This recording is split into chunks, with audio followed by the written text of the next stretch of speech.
All right. Hey, guys. I hope everyone can see us. I think we're back up and running. Sorry about that. I think my internet had a little bit of a hiccup. But yeah. Okay. So I'm going to go make myself a coffee real quick. You're good? Fine. Okay. Yeah, I'm good. Cool. I'll be right back. Okay, so I wanted to talk about what Elstragoon's saying here. Taylor is going away. Because I understand what you're saying. You want to talk about the value of one petty coin because it's very easy if we're talking about collectivist like bargaining for items and like buying substantial things. It's very easy because we don't have a breakdown to like lose track and muddy that shit. And it is almost the intent, right? Like, if you are by yourself buying a meal, like that's negligible. We're not going to track that. Or if we are going to track that, we're going to track that shit in like favors, which is why we have on the section of the character sheet debts and favors. Like you can probably get a meal or get into a club or get into like this back alley deal through debts and favors. Like, hey, I'll do this thing for you. And that will be like the breakdown of like petty coins, sort of like this bartering system with debts and favors, which I think kind of fulfills the idea of the game. But it's also like, oh no, Taylor left the opening background music on. Can any of you hear me?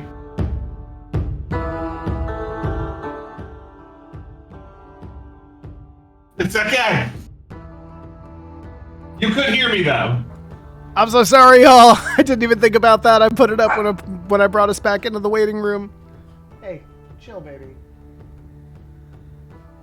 Well, okay. I hope you can hear me because I was explaining to Elstragoon my idea here, which is like what Elstragoon's saying is like when you lose track, when you don't have a way to like disambiguate like one petty coin, you're going to lose track of things, right? Like because it's all of a sudden a meal doesn't cost anything, and I could game the system in order to make nothing cost anything, which I think is sort of the intent here. And this is like one of the reasons why we have included on the character sheet this debts and favors sections, right? Because if you want like into this secret club, if you want into a back alley weapons deal, if you want a meal, like you can do a debt or a favor with somebody, maybe something you have to fulfill by the end of this contract.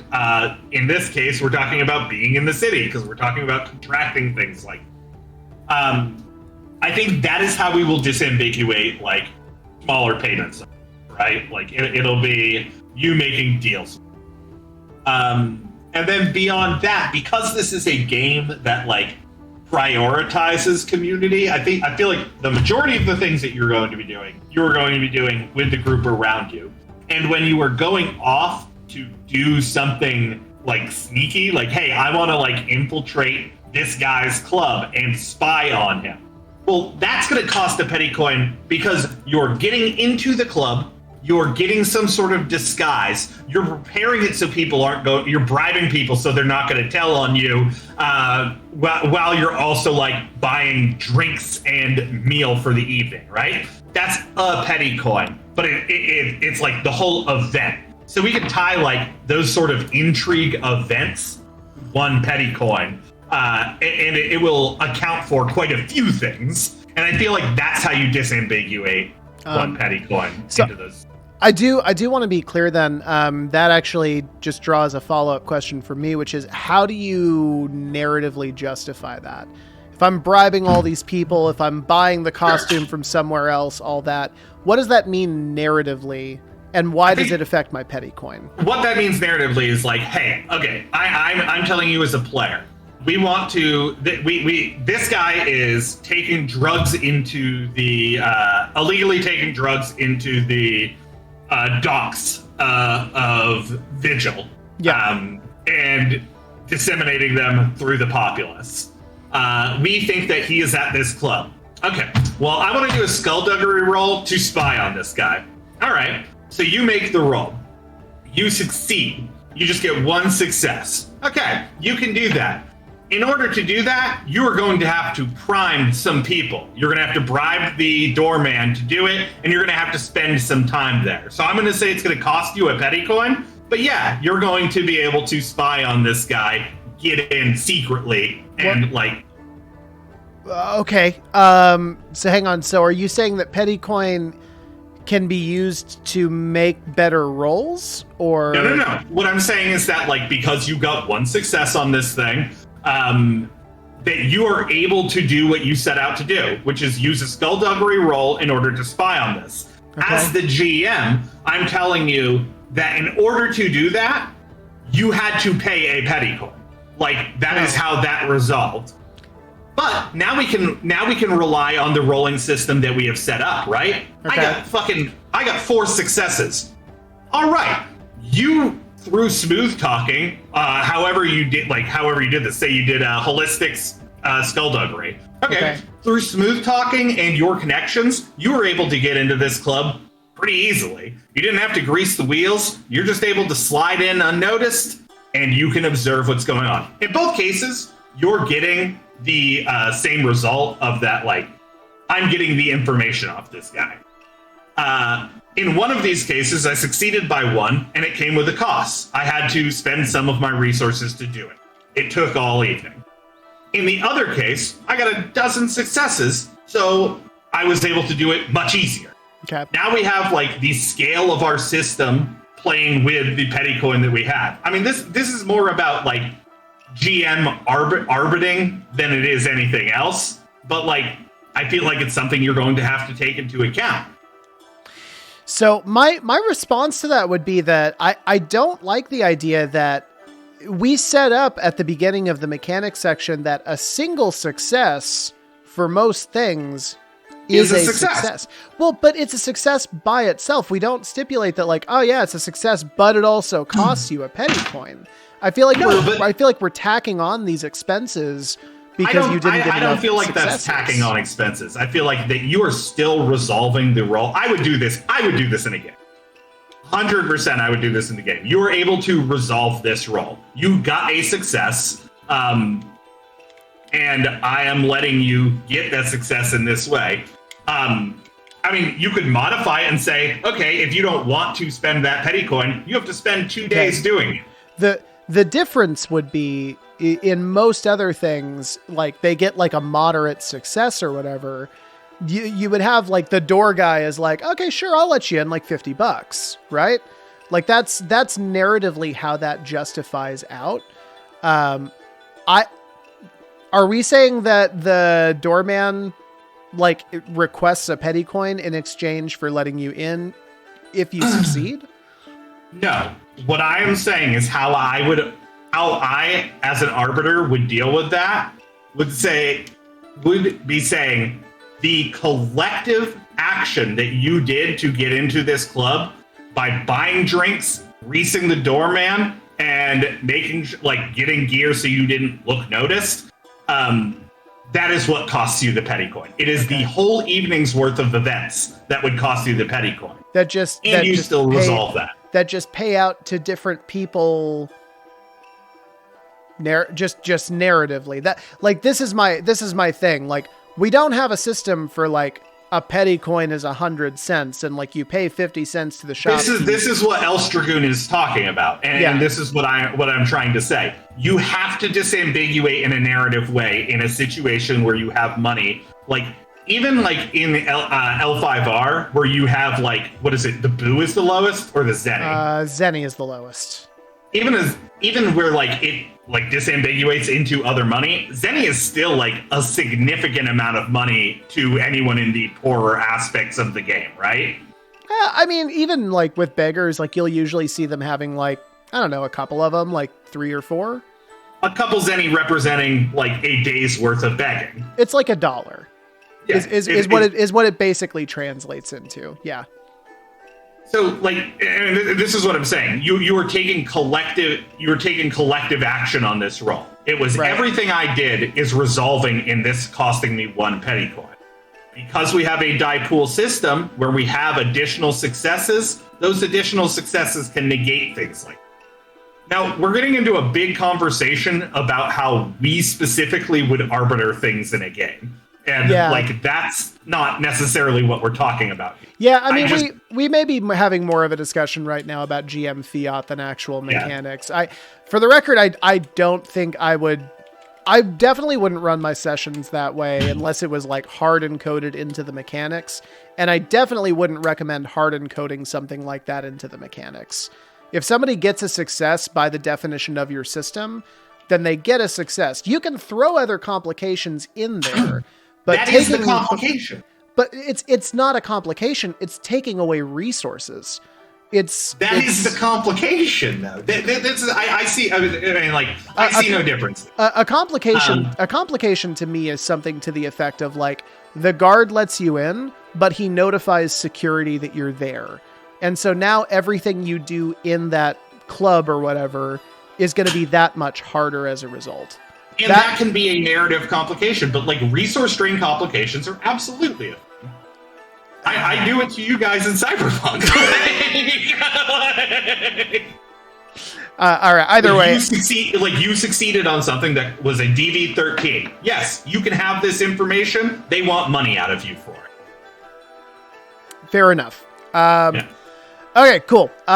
So let's move on here, because we're not on contracts anymore in the first place, right? We're moving on to equipment.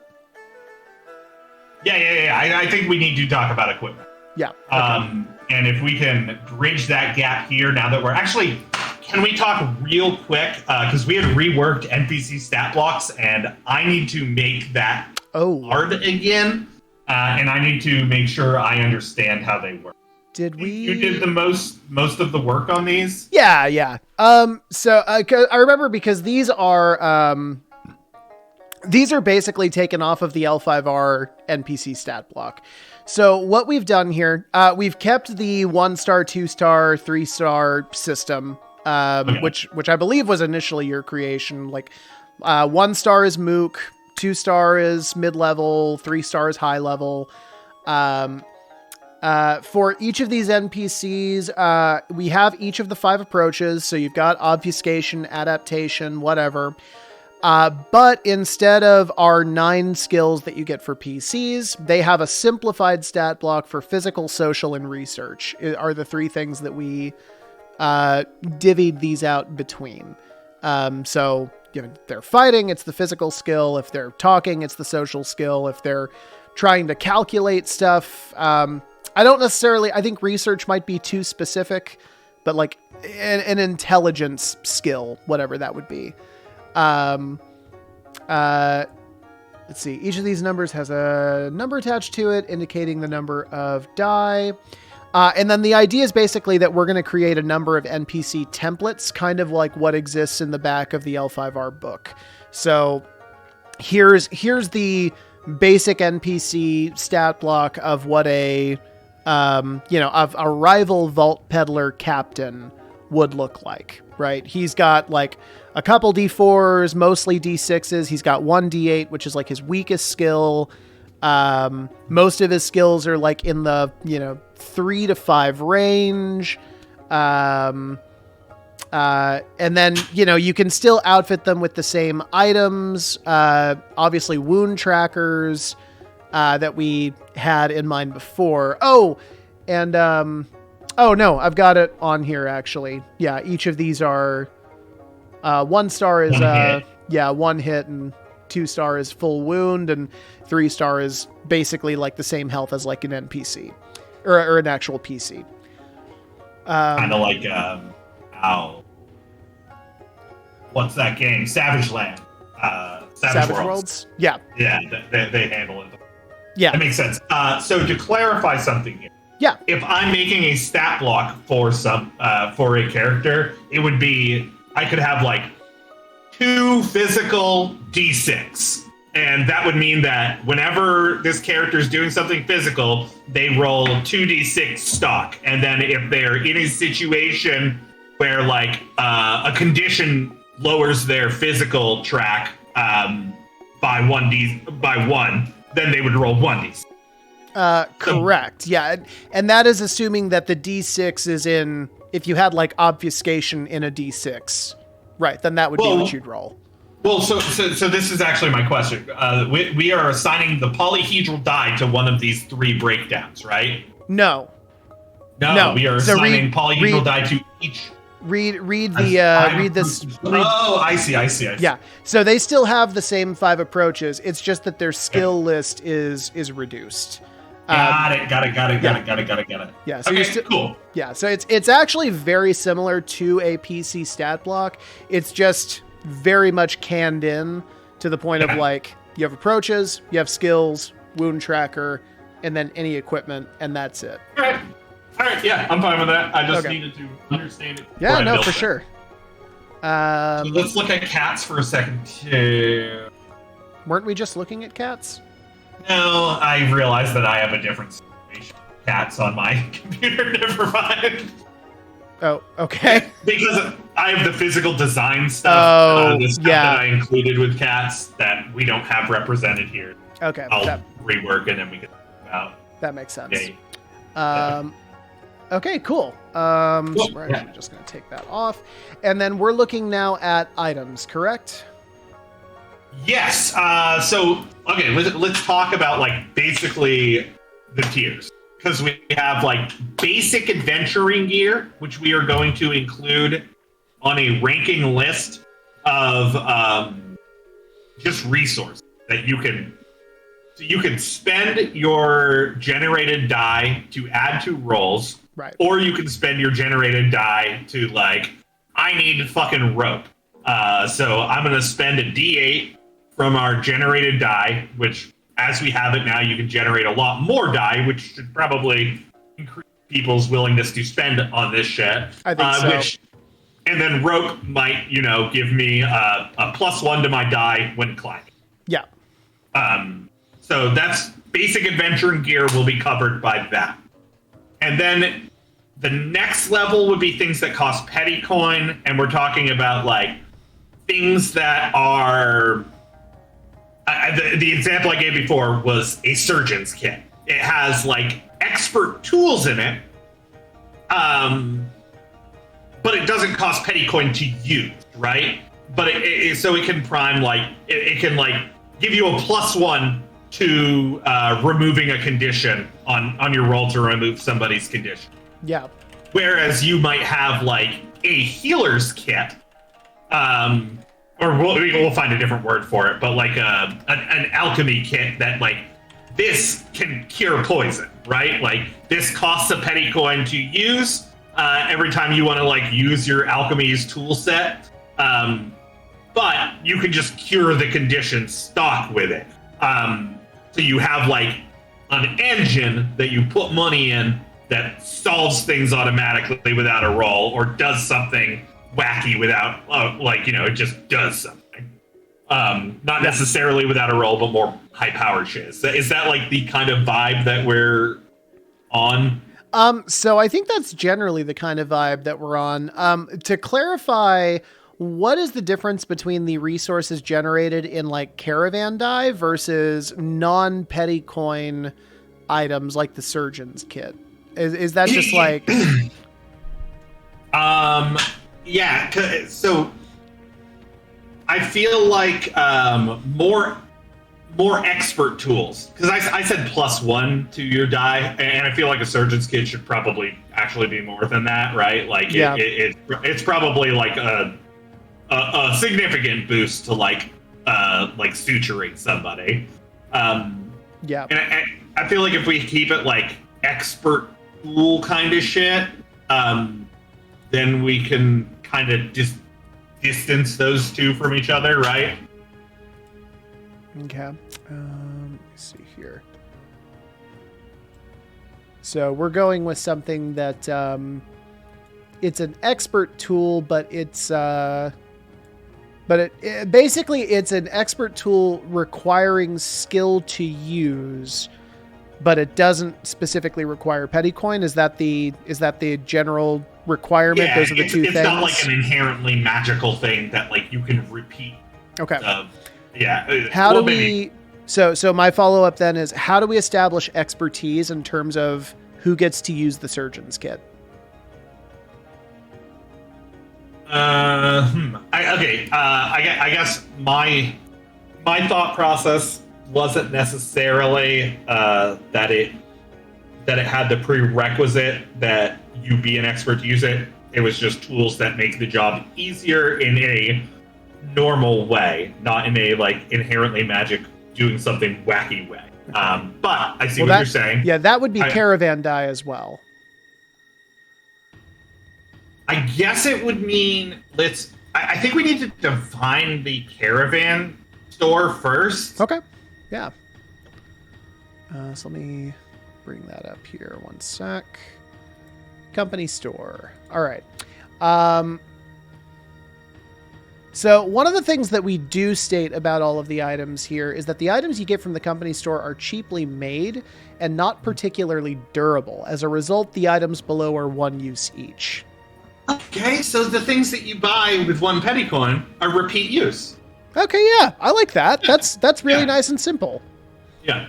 All right, cool. Well, there you go. I mean, so it solved itself. Well, and we can put like a limit on it, right? Like this surgeon's tool has like 3 uses or something like that. Like if we feel the need to. Okay. So unlike caravan die items, your equipment. Hang on. Where does petty coin come from, Corey? Where does it come from? That is Elstragoon's question. Where does petty coin come from anyway? Oh, okay. Yeah, so we talked about this. Petty coin was discovered, and it was like, I think it's the combination of Star Chatter Biologica and Creatronics, but it was discovered as like these sort of ambulating, I think cogs are what we initially had them as. I don't know if they still are cogs, but like these ambulating, mindless kind of like items that we discovered in the world of Eba. Actually, in our timeline, we have it, right? I believe so. We do. Yes. Let me find that. The first, I don't know where the timeline is. It's at the very top of the document. Behemoth, the first growth. A mass of petty coin collected by a private individual leads to a wild accumulation of energy that results in disaster, leading several colonists to call for a limited approach to PC collection. So this happened in the latter half of the first 100 years. Yeah. So when people were starting to cultivate the world into their a new image, they discovered these sort of ambulating, kind of mindless pieces of cog that, like, when you pressed and activated, did incredible things. And so they became very quickly the sort of it currency that everyone started using, because I can sow my fields with this. I can fortify my walls. I can turn water into wine. I can like do all these things with petty coin. Why wouldn't we use it? Everybody wants it. But very quickly they discovered that why you don't want it is that like it will coalesce into these giant monstrosities and just start fucking shit up. So that is where we get the idea of banks and cities. Cities have these like large central banks where they store in these sort of like electric fields the petty coin, and everyone who lives there can hold it there. And these wallets are hard to build. So like satellite cities have a hard time maintaining them, and vault peddlers get a bad rap because they walk around with a portable one on their side that like holds a limited amount of petty coin. They're like spending raw petty coin in the city, which is totally frowned upon because it's super dangerous. And that's a great follow-up, Elstragoon. I've had this conversation with Corey multiple times because there's definitely an implied ethical dilemma in having petty coin. Yeah. 1000%. You're directly onto it. It seems like they are a living thing. They are sentient, or maybe not sentient, but they're at least akin to like plant life, if nothing else. There is something alive about them. Yeah, and like I think that's like kind of something we're sort of endeavoring to keep a mystery Yeah, right no, now, I think right? so. Keeping a mystery is fancy talk for saying we don't have a good answer for this yet. Well, and like we've talked about this before, like it's good to keep things like unsolved in a Yeah, tabletop. no, I agree. Like draw a map and leave. Well, how did they say it in fucking Leave blank spaces, I think. yeah, leave. Yeah. Okay, so let me read this to you really quick just to make sure that I have the distinction between all three of these things put together. So, unlike caravan die items, your actual equipment has multiple uses as stated by the item's description. Second point, equipment comes in two forms. There is mundane equipment which, although it may cost petty coin to buy it, it operates without the influence of petty coin. And then you have advanced equipment, which is equipment which requires the use of petty coin per each use. Correct? Yeah. Okay, cool. Or petty coin for each use, or to like activate something special about it. Because I imagine like you can have a sword that like does regular sword stuff, and also if I jam a petty coin on it, it like does a 3x3 blast, right? Okay, gotcha. So in some cases, it may be like a secondary thing that the item can do, which can only be unlocked with petty coin. Okay, cool.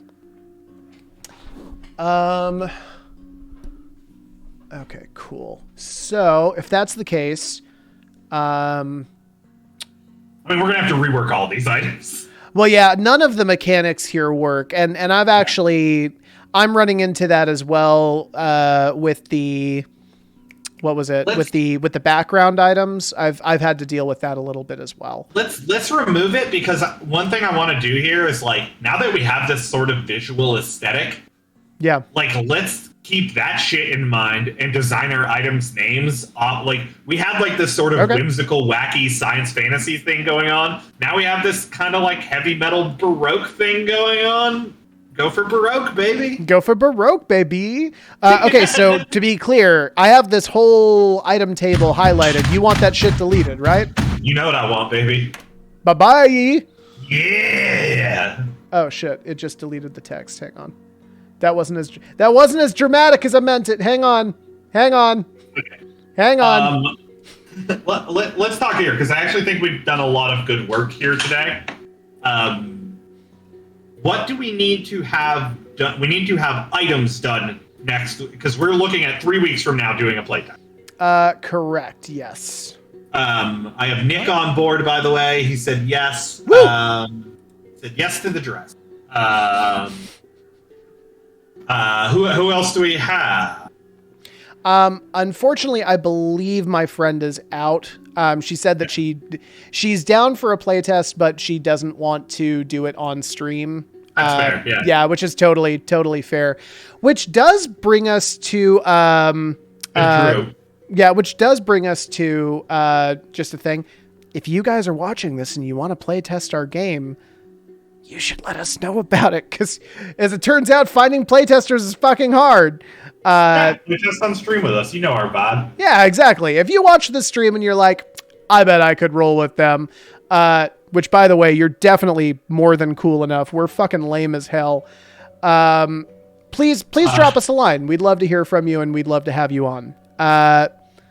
And to answer your question, Elstragoon, we are still going to PAX Unplugged. We have an Airbnb. We are all good to go, baby. I bought my plane tickets and everything. If I survive my Spirit Airlines flight, I will see you in December. I would have given you like $100 not to help not fly Spirit Air. I'm legitimately scared. This is gonna be this is my first time flying Spirit. I am legitimately scared. Like, the second I pressed the button on those tickets, I was like, what have I done? I'm going to die. Yeah. Yeah, are you going, Els? Yeah, no, I hope you are. I'd love... Did you just call him Els? Yeah. Hey, Els. That's it. I like that. It's a cool little casual nickname. Putting a value on your... going. We will see you there, and... I don't know. I'm definitely like, okay, we're gonna get like night one, get a bunch of shit together, because I'm gonna fucking recruit you and not you and Drew into like helping me put together the kits, which I suppose I will do on the fucking 7-hour drive there, as well. For the record, I will help you put those together if you don't want to do all of them. Yeah. I mean, it's gonna be stapling, right? Sure. The fact is, I'm going to be in such a bad mood by the time I get to the Airbnb. Just give me a monotonous task that I can zone out on for a couple of hours. That might be a good thing for me. We will get Chinese food and do that. And that sounds like fun to me. I'm going to need Chinese food and a pizza and burgers. I'm going to need every comfort food there is. Oh, okay, cool. Good. Else is how... Do it. I want to see you there. Yeah, no, you should definitely go, and we should definitely hang out. It would be very cool to meet you in person.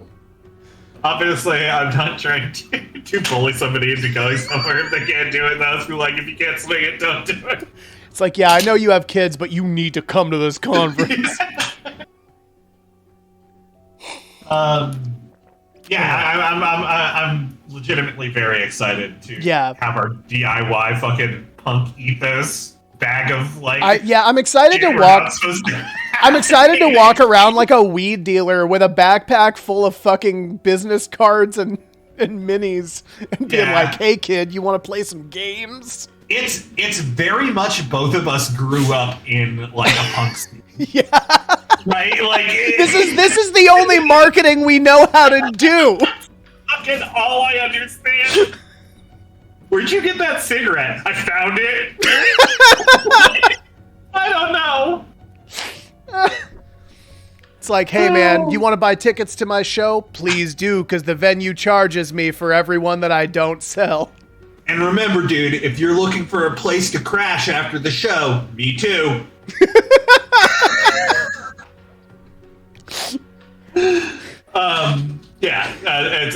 It's funny that like it has colored how we do things. So if we need this done, one thing we're going to need to talk. We need to have equipment done. Next session is all equipment. Yeah, next session's all equipment for sure. We need to understand like the minutia of combat. Like we have movement down. Like how does range work? Is range going to be like encoded into the individual equipment, and that will be covered with that? Because we haven't talked about that. Yeah. So that is something we'll need to discuss. I'm going to spend a week thinking on that. Right now I'm thinking item for sure, but that might just be because that's where my head's at, because I know we're going into items. Yeah. I will have, by next week, I will have the caravan sheet done. We need to come up with reliquary items too. Well, that's my homework for this coming week is everything I did to fill out the character creation, I'm now going to do to fill out caravan creation. I'll get those questions down. We'll have workable stuff. It may not be the stuff we stick with prior to December, but I'll have something for us.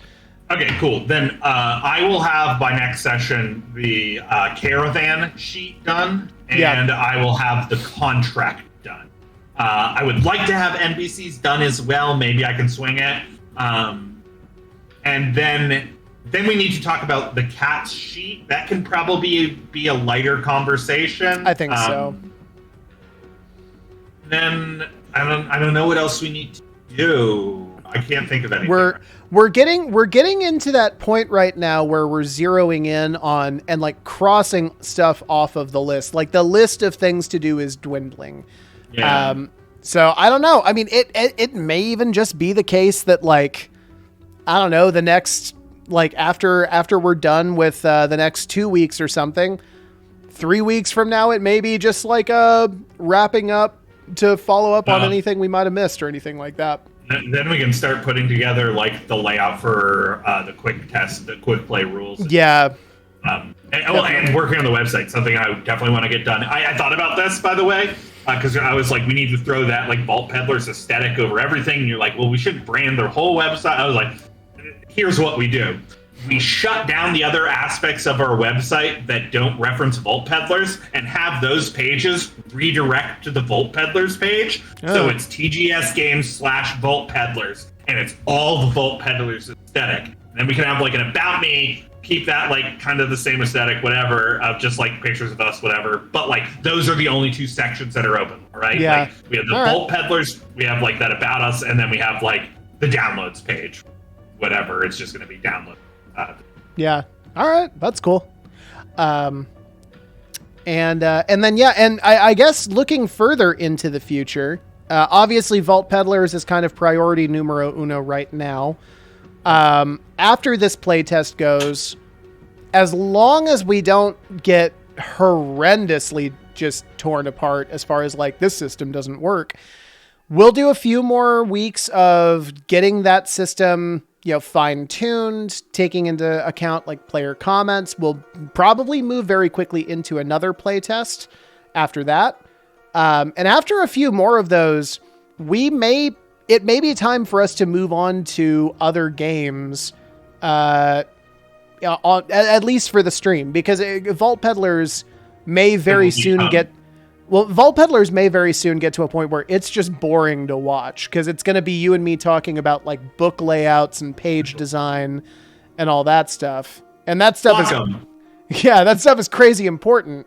But it may not make for very entertaining stream stuff. I don't know. Well, and like on those cases, like we can start using the stream maybe to like elevate my man Elstragoon here and like do some playtests on. Yeah, we need a Whisperstone play test. I would love that. I know we were talking about that a while back, but I would also like to have people on to talk about like game creation with them and like talk about their experiences with it, or like just talk about their home game, shit like that. I mean, I wouldn't mind just having like some low-key just chats about games. Yeah, no, that sounds cool. Either way, all of that is still in the relatively distant future. We've got still quite a bit more road to tread.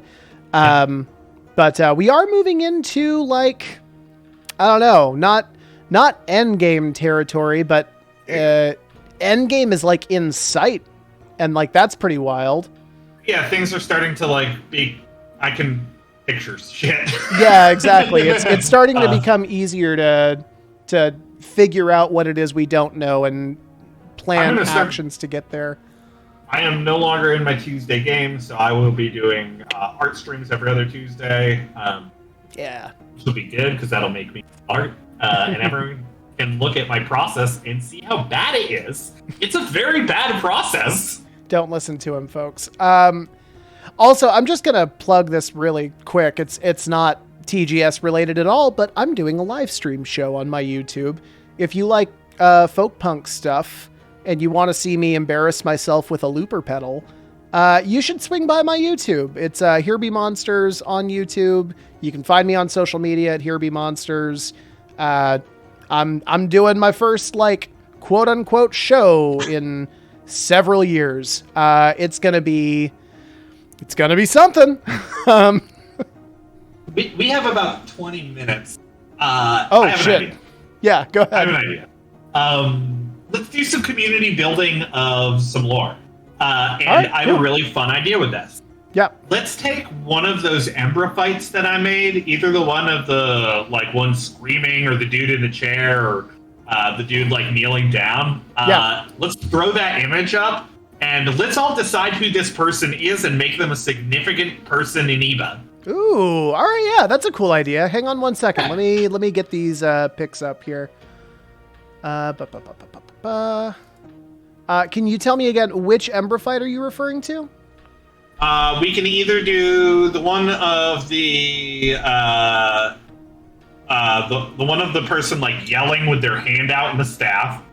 We can either do the one of the dude, the one of that person laughing with the axe, or the one of that person like crouched down with that thing in their hand. Okay. Hang on one second. So this is the one that I currently have available on my thing. Is this one of the ones you were talking about? Yeah, that's absolutely one. Okay, cool. just so that I don't have to dig through mountains of... Razzie did. The Axeman. Say what? The Axeman, the laughing fella. I probably would have done one of the other ones, honestly, but just for the sake of convenience, I know we've got like 20 minutes. Let me see here. Okay, cool. So we're going to do that. Ember fights. That looks like it's a heading 2, so we're going to make you a heading 3. What's this guy's name? First off, we can probably... They have fruiting bodies? Is that what that looks like to you? Fruiting or flowering up? I would say that, it looks like he's got like grapevines coming out of his head, so I would say fruiting, right? Fruiting, okay. They are a... It's Jeff. Owes me 12 petty coin. Jeff owes me 12 petty coin. That's a good song. That's no FX, right? Ember fight. I'm pretty sure that's a no FX song. Yeah, it's not a no effect song. So this is a bearing. They produce fruiting flowers, though each one produces a majority share of one kind or another. Some sort of like graping kind of thing there, right? Sometimes they introduce new flowers to their ecosystem because of the diversity of ecosystems. Berries cannot carry a seedling as they choke it with their fruit. Thus, the seed pass to either a plume or a reed. Just as a reminder on ember fights, they have reproduction cycles that like culminate in these like weeks-long parties, basically, where everyone just kind of hangs out and they kind of passively pollinate each other. The plumages. Plumages. Yes, exactly. And there are like roving bodies of them, right? Like some ember fight communities are nomadic because different areas like prime them for pluming more. It's a party bus. Yeah, they play Vengabus and they go to the different mountain tops. They never stop playing Gasolina. You can hear it like echoing over the hills. It's great. They also move seedlings between different bodies because different of the sexes are better at carrying. Yeah. Life cycle is 3 weeks to turn into a sproutling. Then they turn into a rootling. 3 weeks to turn into a sproutling. 4 months to turn into a rootling, and then I think we have this written down. No. Okay, so seedlings are 3 weeks to sprout. Sproutlings are 2 months to root. Roots are 4 months to mule. Mules are 1 to 2 years to reach autonomy. A young emberfight is a child for roughly 5 years. Adolescents at 6 years. Adolescent emberfights reach full maturity at 25 years, and they don't technically die after about 75 years. They are at high risk of suffering from overgrowth or fallow, which we will cover here. Overgrowth is just keep growing, and eventually it starts to cloud your mind and kind of turn into a monster. You can find a way to return to the earth by rooting, which is very difficult to do, or you turn. That is what happened to Elstragon's grandmother in the last... Daisy, Yeah, Daisy. And then the fallow... Oh, I'm sorry, Taylor. It's actually the fallow. Like your fields have gone fallow. Gotcha. I'm not familiar with agricultural terms whatsoever, so that makes precisely as much sense to me as fallow did. I spent a lot of time Wikipediaing things. Anyways, it's a disease or blight that makes it so that like you can't reproduce.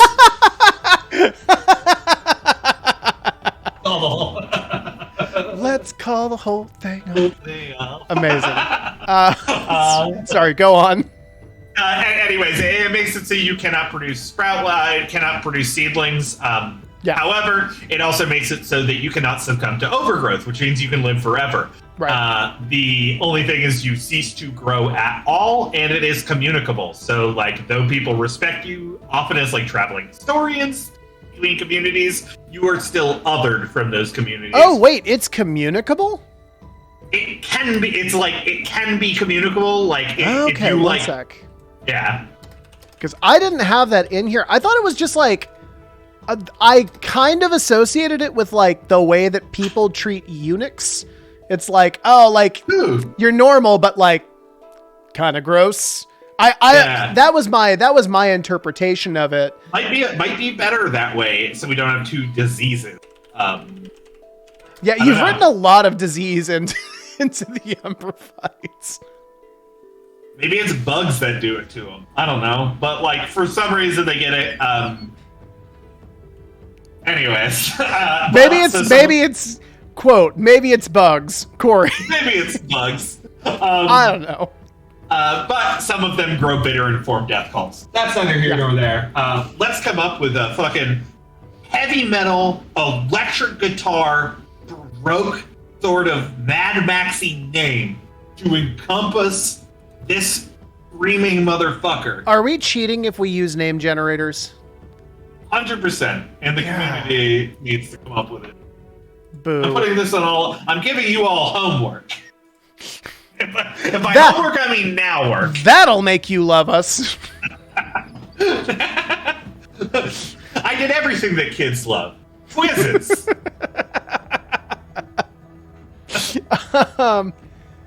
Okay, cool. So maybe she's born with it. Maybe it's bugs.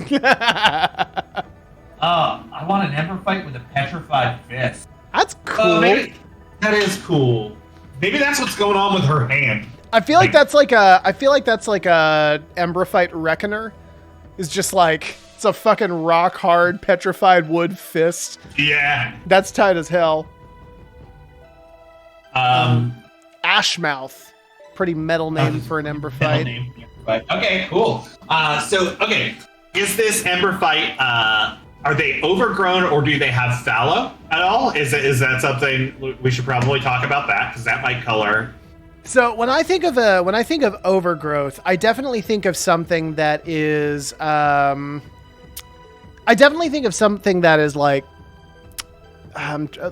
like extended appendages. Like I definitely think of some of like this whole like humanoid form kind of being played with in terms of like this big opening at the top of your head. Like I almost feel like maybe it's this thing where the wood goes up and then twists around into itself, right? Something that's a little bit more unruly. So I actually think that this is just an Ember fight that's reached full maturity. I don't know how old this is.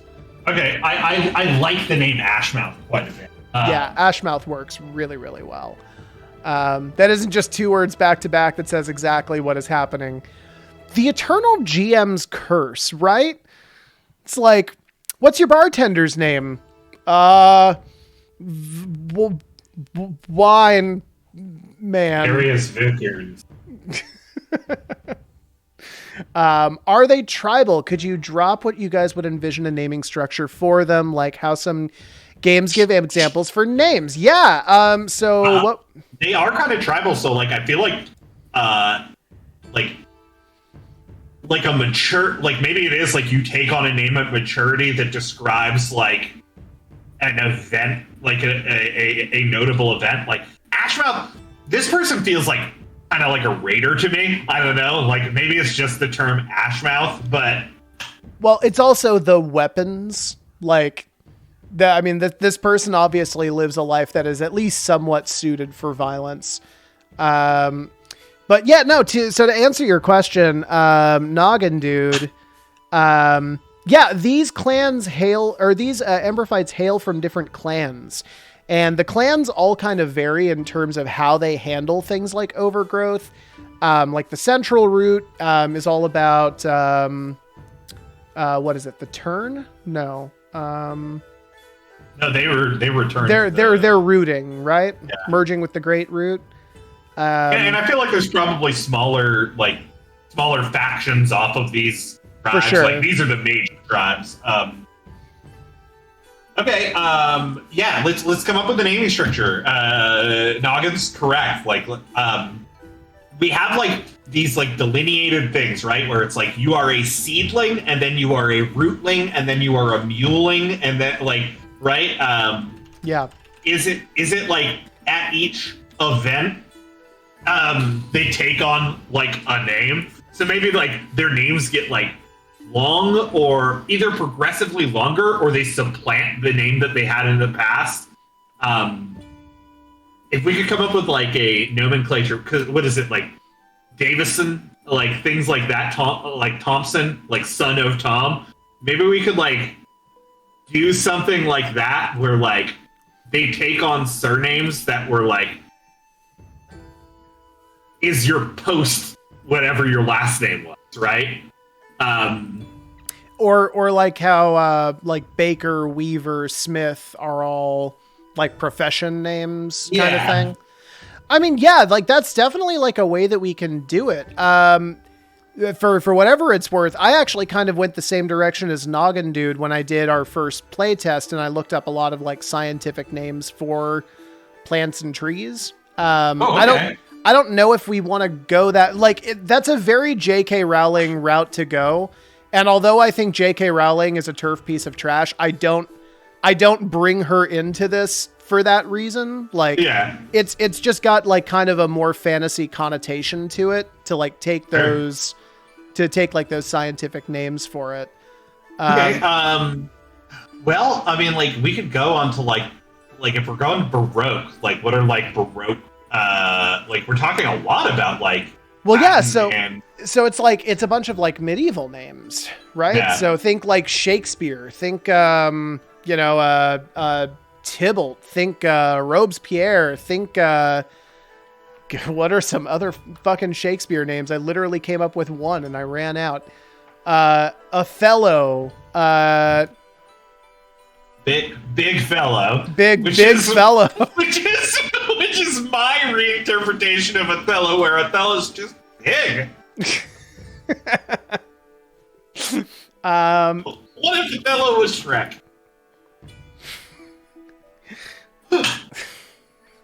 What? Don't do this. Hey, Corey. Yeah. It's been almost 2 hours. Don't bring Shrek into this right now.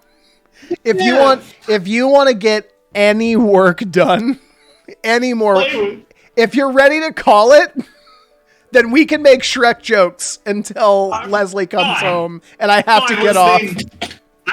Here's the thing. I feel like naming, coming up with a naming convention maybe doesn't fit the time we have in this. But I think that the name fucking Ashmouth is radical. So maybe, because we're talking about tribal structures, maybe this person was like kicked out of the tribe, and now they like live in that Mad Max periphery, like maybe on the mountains, maybe somewhere like kind of offset from raiders. But maybe like you get an excommunicated name. Ooh. Like a name that strips you of your previous name. And maybe the names before weren't descriptive. They were like flowery and like full of indicative of your relationship within the community. And this like excommunicative name is indicative what? Elstragood's comment, every one of them is named after a suburban 80s housing development. Sudden Valley. Well, I was saying Ashmouth in my head, and now I can just think of Smashmouth, and they're actually just all... Somebody once told me. Somebody once told me the world was good. It is true. The days start coming, and they indeed do not stop coming. I feel like this bearing lives like a hermit sort of life. In the wastes, outside of the cities. I feel like you take on a name descriptive of what got you, like, taken out of the community. Okay. And here's something, Metal Taylor. Because they're made of wood, I think it's, like, carved or burned onto you. Ugh.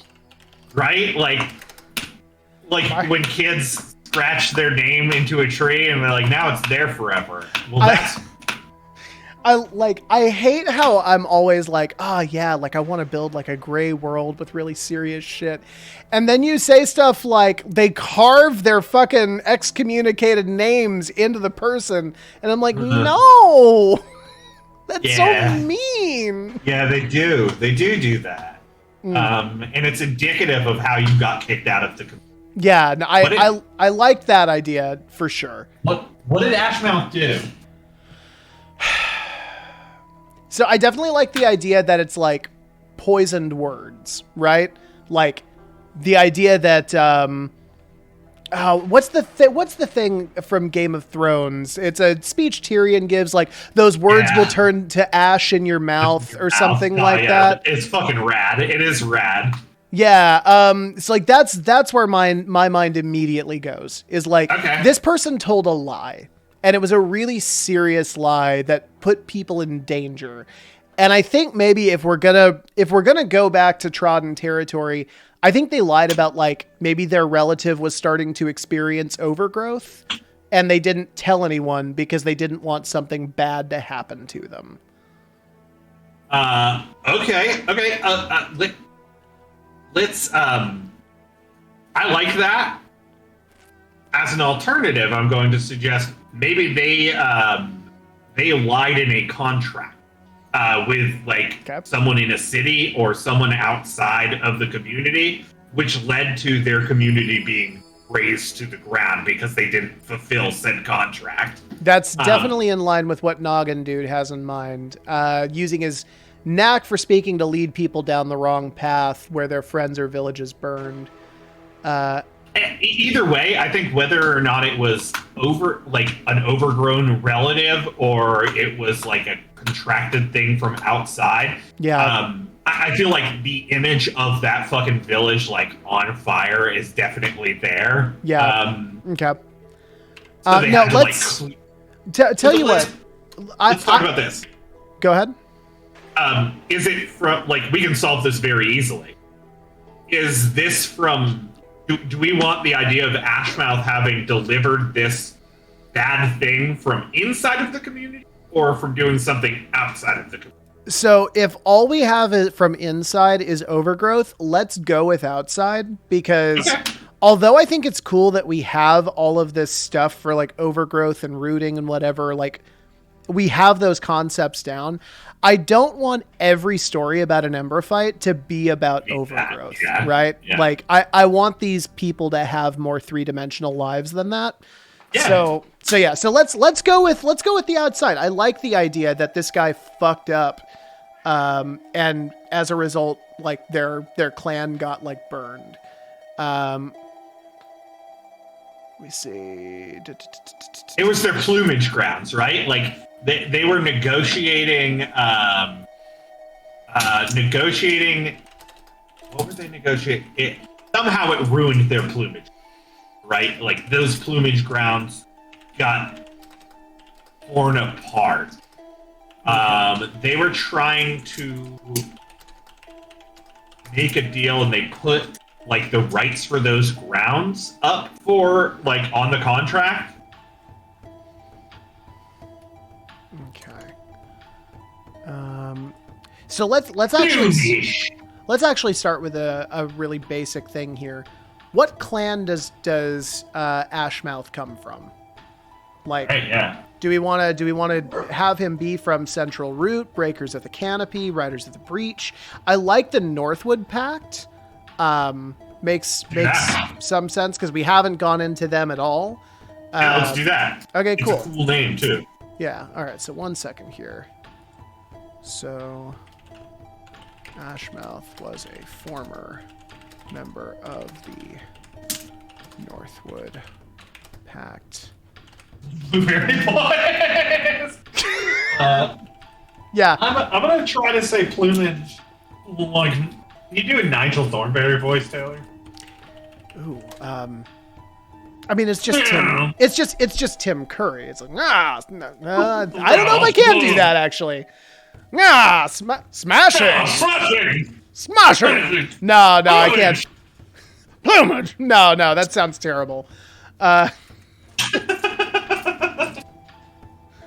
Okay, so Clan of Embrophytes. And if he was negotiating, or if they were negotiating, that is, it sounds like they they worked their way up in that society, right? They served as a representative of that community. Yeah, for sure. I think that they were like an envoy to the city, and I think it's like they were used to operating in official capacities, right? And accidentally fell in with like an unsavory person who gave them a contract for what seemed like a good deal. When they were operating in official capacities with the city, they've only been given good deals, things that were like fair. And so they signed what they thought was like, something fair with somebody who was less than reputable. Yeah. Okay. I don't know if I can hear you. No, I can. No, I'm here. What's the name of the group that they came into contact with? Okay. What's up? Oh, that is radical. Street name. Burned out their tree tongues so they couldn't talk anymore. Now he's the silent assassin, making that screaming face but with no sound. Hey, thank you for the nightmares, Elstragoon. Yeah, I love that. Did they burn it out themselves, or this is very Savannah? Right. Yeah, spoilers. Don't. Okay, so let me ask you this: what's the name of like the criminal cartel or whatever? So where's the Northwood Pact closest? It'd probably be closest to Vigil. These are like further up on the continent. So if we're looking at Vigil and we're looking at people who are operating under the radar of Vigil, they are fucking cutthroat, because to operate like a criminal enterprise in Vigil is fucking hardcore. Don't the Nocturne operate out of or near Vigil? I mean, For they're sure. they're known to be raiders, right? Yeah, so maybe this, and we've talked about how people in Vigil like have some sort of relationship with the Nocturne. Yeah. So maybe this is like a group that speaks with or runs like God, I just saw your dog is like a group that runs information Nocturne. Or maybe that's unnecessary. I don't know. I will say this much: anyone who is operating like not in official capacity, like not as they are supposed to in Vigil, that is a hardcore crew. No matter what they do. Hey, stop. All y'all chill. We'll get up in a minute. Okay, so we would be a legitimate group. Ashman. Yeah, I like it. I said the idea of like carving their name into it. Maybe it's not. Maybe it's indicative, like the name that, like the punishment they are subjected to is indicative of the name that they were given for excommunication. So like Ashmouth had their tongue burnt out. Yeah. But yeah, I love that. What? Let me ask you this. So what's the actual deal that this guy signed? Or is it just that he like gave away the location of the plumage during negotiations? Okay. I think it's my initial assumption that it was something that was signed in the deal, which is why I was trying to figure out who they signed it to. Yeah. Because that would kind of tell us what the deal was, right? Yeah. But I like. See you later, Elstragoon. Have a good night. Later, Elstragoon. Thank you for joining us. Maybe it was somebody like operating under official capacity who just told the information. Just them being like kind of naive to the world gave the information out. Yeah. So it's like something that was like said in the Iron Courts, so it should have been sanctified, but was not. And so now she holds hatred in her heart for Vigil, and she holds hatred in her heart for her old community. Also, like, I love the idea of her like living in these spiraled mountains off of Vigil, like by herself in a hermitage, like fucking shit up when she can. It's a mountain witch. Hell yeah. To be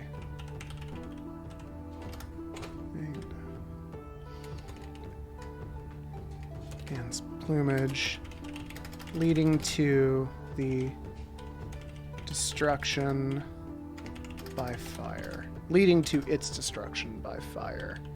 Well, let's clarify, because the Nocturne aren't really a criminal cartel, right? Like, They are kind of a race outside of. Definitely were. I was under the impression they were a criminal cartel of like raiders. I guess we haven't really. I guess they kind of would be, right? Like, if you are a raiding group, you are a cartel by nature, right? I mean, unless it's like I mean, there's like, what were pirates called? Because they like worked for the queen. Privateers. Right? That's it. Like privateer would be an official thing. And I guess they do have a connection to Vigil. Maybe they are privateers. I don't know. Yeah, I mean, I think that is kind of vague and intentional, right? Like, we're keeping that information vague. I think maybe this is what it is. It wasn't that they ran in with a criminal cartel necessarily. It's during official negotiations, they let loose where this plumage was in the Iron Courts, and somebody, a bad actor within the Iron, took that information and tendered it to the Nocturne, who then burnt it to the fucking ground. Leave that. Anything said.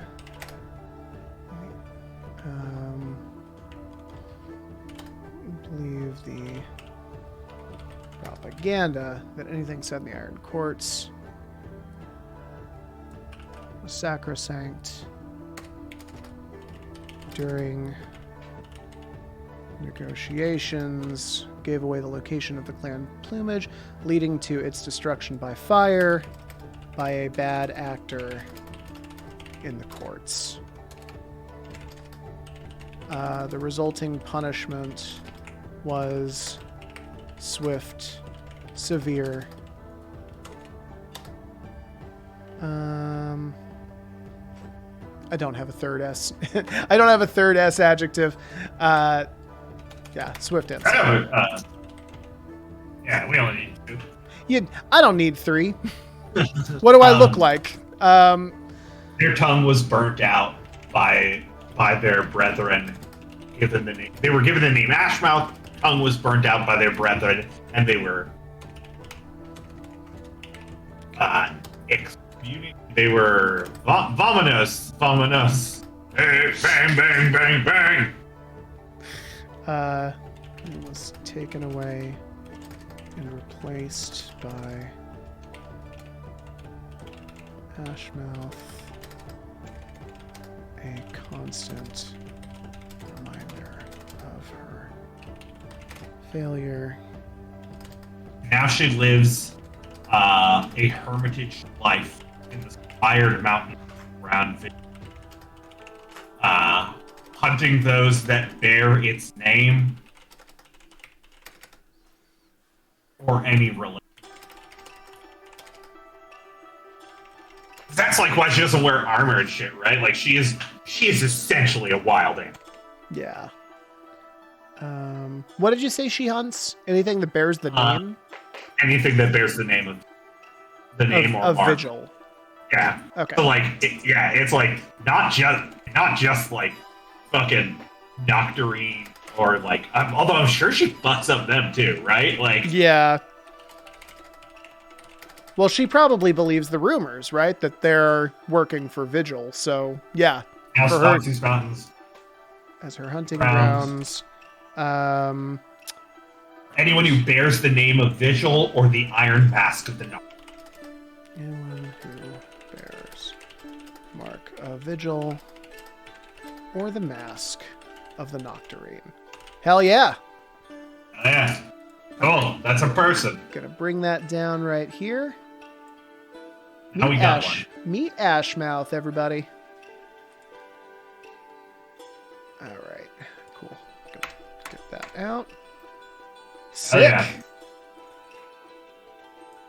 Thank you for joining us, folks. Yeah. For those of you who maybe just stopped in and are wondering what the hell we're doing, writing a biography for this weird tree person. Hi, we're TGS Games.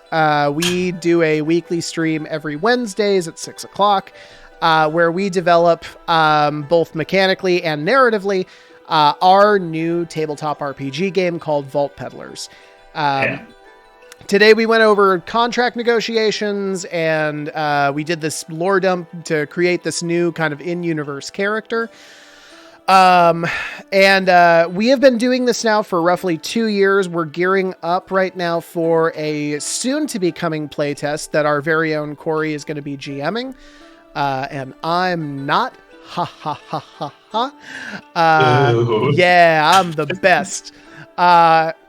But no, we've been doing this for 2 years. It's been a huge learning process, and that is in no small part thanks to the input that we get from all of you. The kindness we have gotten from the tabletop RPG community has been overwhelming. You guys made us into like Twitch affiliates relatively quickly once we actually kind of put our backs into all of this. You just need to see like a little bit of effort, and you've done so much for us. We cannot thank you enough. What do we have to announce? So if you're coming to PAX Unplugged in Philadelphia this December, we will be there. Please come stop by and say hello. You'll see us walking around with backpacks of note cards and minis, like a bunch of weed dealers, but we will be there. We'd love to see you. Make sure if we get in trouble, we'll do dead drops of them. If you're interested in following us, give us a follow and get updates on like our streams coming up every week. We stream every Wednesday at 6:00. We also on Tuesdays now kind of switch off between music and art streams. I make tabletop RPG music, and Corey walks through some of these really cool illustrations that you're looking at that lead to cool characters like Ashmouth. So make sure that you catch those as well. Am I forgetting anything? All right, cool. Yeah, no, I think that's it. In any case, we just want to thank you again for tuning in. And yeah, we will see you all next week for kind of an update. See you guys later. Bye. Bye.